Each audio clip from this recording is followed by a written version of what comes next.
Corrie ten Boom was born on April 15, 1892, in the small town of Haarlem, Netherlands. The daughter of Caspar and Cornelia, she grew up in a home where Christian faith was not just tradition, but daily practice. Her father, a respected watchmaker, was known for his honesty and generous heart. The family home, located above the watch shop, was not just a home, but a meeting place for neighbors, customers, and friends. There, the wall clock not only marked the time, but also reminded us that every second of life belonged to God. Corrie's childhood was marked by simplicity, affection, and spiritual discipline. Every day, the family gathered around the table to read the Bible and pray. From an early age, Corrie learned that faith should be lived with concrete actions of love. In the years leading up to the war, life in Haarlem seemed stable.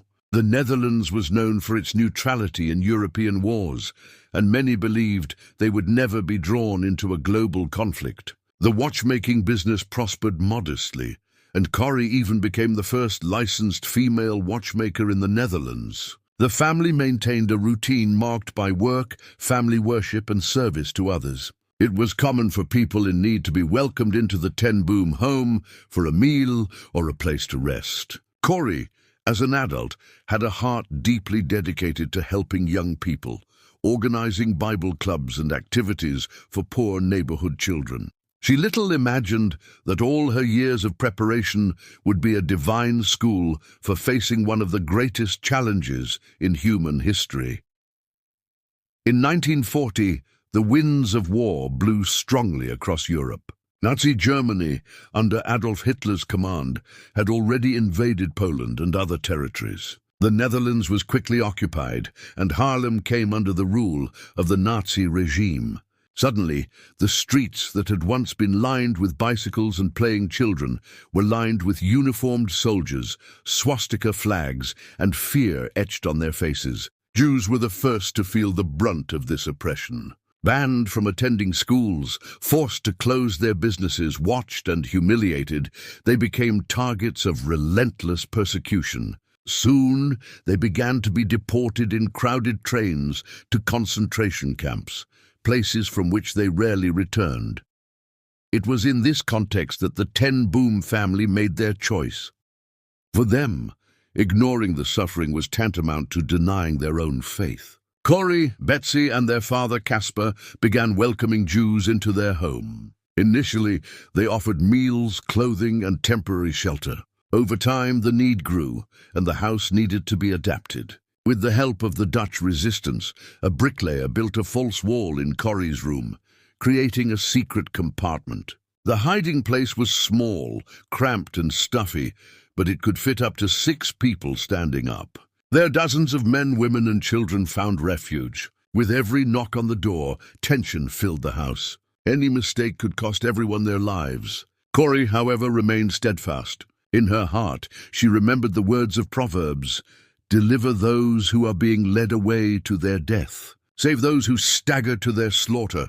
Their routine was marked by silence and vigilance. Meals had to be carefully divided, as rationing was strict. Conversations were whispered, and the curtains remained closed. The watch shop, which once welcomed customers for repairs and purchases, also became a front for an underground salvation movement. Corrie actively participated in the resistance network, obtaining fake ration cards and organizing routes to take fugitives to safety. Her heart, though filled with fear, remained sustained by unshakable faith.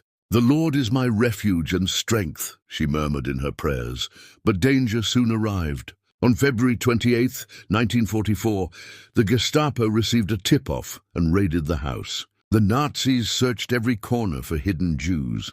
At the time of the raid, 6 people were in the secret compartment. The space was hastily sealed, and despite a thorough search, the soldiers found none. However, Corrie, Betsie, Caspar, and other family members were arrested. During interrogation, Caspar was asked if he would help Jews again, if given the opportunity. Firmly and calmly, he replied, "If a Jew knocks on my door, I will help him again."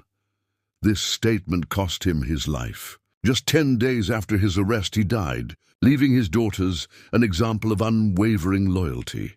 Corrie and Betsie were taken to various prisons until they arrived at the Ravensbrück concentration camp in Germany. Nothing could prepare them for the horror they would encounter there. Ravensbrück was a women's camp crammed with prisoners subjected to forced labor, starvation, disease, and constant violence. The barracks were filthy, infested with lice and fleas. The women were treated as numbers, not as people. Every day, endless lines formed for counting, under intense cold and beatings from the guards. Death became a daily presence, an unwanted but inevitable companion. Yet in that place of darkness, Corrie and Betsie's faith shone like a light. They had managed to sneak a small Bible into the camp, protected by a miraculously undiscovered package in the magazines. With it, they organized secret meetings of prayer and reading the Word. Amidst the darkness, verses like Psalm 91 and John 14 brought comfort to desperate women. Corrie would later recount that these meetings were the moment heaven touched earth in Ravensbrück. Betsie, though frail and constantly ill, had an even stronger faith than her sister. She often repeated, "There is no well so deep that the love of God does not run deeper." While Corrie struggled with feelings of hatred and anger, Betsie saw beyond. She said that if they survived, they should travel the world preaching forgiveness, even to Germans. Her heart knew no barriers to the love of Christ. However, her health deteriorated daily. In December 1944, Betsie died in the camp, leaving Corrie not only with the pain of separation, but also with a clear mission to carry on the message of hope. Corrie was inexplicably released. It was later discovered to be an administrative error. A week after her release, all women her age were executed. Corrie always considered this not a coincidence, but divine providence. God spared her so that her voice might echo throughout the world. Back in the Netherlands, Corrie reopened the family home, transforming it into a refuge for war survivors. But her mission didn't stop there. Answering the call Betsie had foreseen, Corrie traveled to more than 60 countries throughout her life, preaching about faith, hope, and above all, forgiveness. Her testimony resonated with multitudes because it came from someone who had experienced the worst and still chose to love. One of the most memorable episodes occurred in a church in Germany years later. After speaking about forgiveness, a man approached to greet her. Corrie recognized him immediately. It was one of the former Ravensbrück guards. He now claimed to have converted and asked for forgiveness. Corrie was paralyzed. Her heart was filled with memories of pain. Silently she prayed, "Lord, I cannot forgive him. Give me your strength." Then she reached out and said, "I forgive you, brother, with all my heart." At that moment, she described feeling an electric current coursing through her body. It was the power of divine love acting through her. In the years that followed, Corrie wrote several books, including The Secret Hideaway, which became a worldwide classic. Through its pages, millions of people learned the story of the small house in Haarlem that became a beacon of hope amidst the Nazi darkness.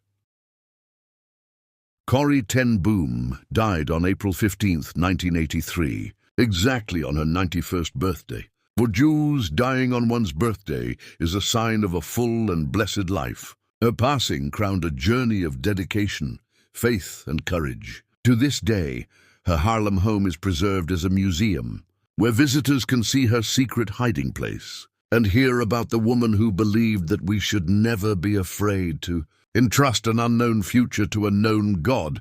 Corrie's life is a powerful reminder that even in the darkest of circumstances, the light of Christ can shine. She showed that forgiveness is stronger than revenge, that faith is more resilient than pain, and that love is deeper than any human hatred. Her story spans generations as a living testament that no circumstance can defeat a heart surrendered to God.